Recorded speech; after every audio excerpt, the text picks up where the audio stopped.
कहूँ कैसे कहूँ मैं, कुछ समझ आता नहीं। हाय बेटी क्या लिखा तुम्हारे भाग्य में विधाता ने। अपने बेटी को गौरी माँ से अपने पति के लिए सुख और स्वास्थ्य का आशीर्वाद मांगते थे।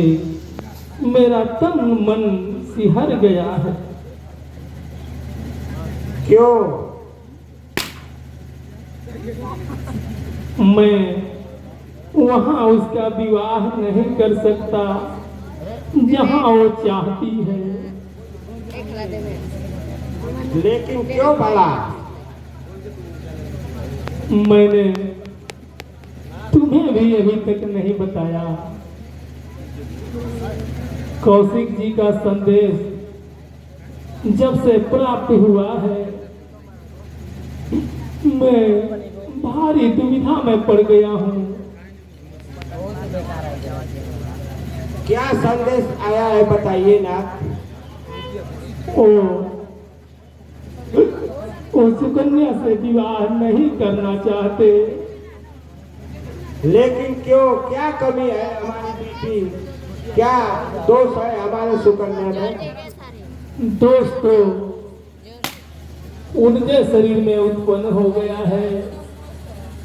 स्पष्ट बताइए क्या बात है, क्या बात है? उन्हें कुष्ठ रोग हो गया है। उन्हें कोढ़ हो गया है। नहीं, ये क्या हो गया देवी माँ हमारी बच्ची के साथ? यह क्या हो रहा है?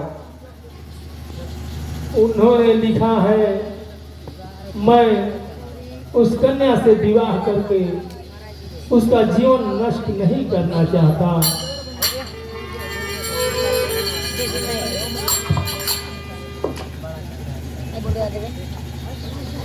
माँ, पिताजी, माँ को क्या हुआ पिताजी?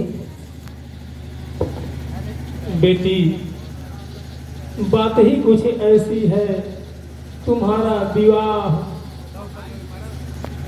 आगे बोलिए ना पिताजी। अब चुप क्यों हो गए पिताजी? बेटी, तुम्हारे लिए हमें एक दूसरा वर ढूंढना होगा। ये आप क्या कह रहे हैं पिताजी? दूसरा भर? आप मुझे गाली दे रहे हैं पिताजी। आप मुझे असती बनाना चाहते हैं। बेटी, जिन कौशिक जी के पास मैंने तुम्हारा विवाह की बात की थी, उन्होंने विवाह करने से इनकार कर दिया है। बेटी, वो विवाह नहीं करना चाहते, लेकिन क्यों पिताजी?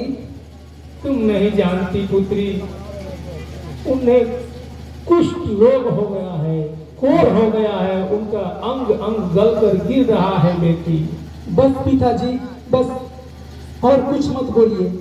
वो जैसे भी हैं मेरे पति हैं। मैंने सच्चे मन से उनका वरण कर लिया है। और एक धर्मपरायण स्त्री जीवन में सिर्फ एक ही बार किसी का वरण करती है पिताजी। बेटी, लेकिन अभी तुम्हारा विवाह ही कहाँ हुआ है? बेटी, पिताजी, ये रोग तो उन्हें अब लगा है। क्या शादी के बाद ये उन्हें रोग होता तो क्या मैं उन्हें छोड़ देती? बोलिए पिताजी। नहीं बेटी, अभी तुम्हारा विवाह ही कहाँ हुआ है? बेटी, पिताजी, जिस दिन से आप संकल्प लेकर ये वाग्दान दिया था, मैंने उसी दिन से सच्चे मन से उनका वरण कर लिया था।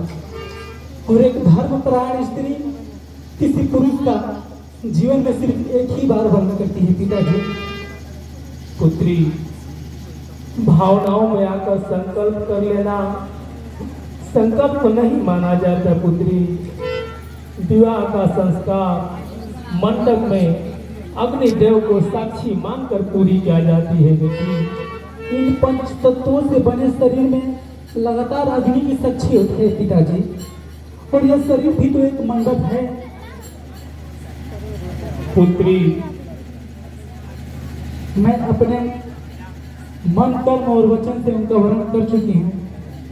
आप मुझे उनके पास लेकर चलिए, मैं उनका दर्शन करना चाहती हूँ। पुत्री, तुम्हारा भी तर्क अपने जगह पर सत्य है और कौशिक जी का भी कहना उनके जगह पर सही है।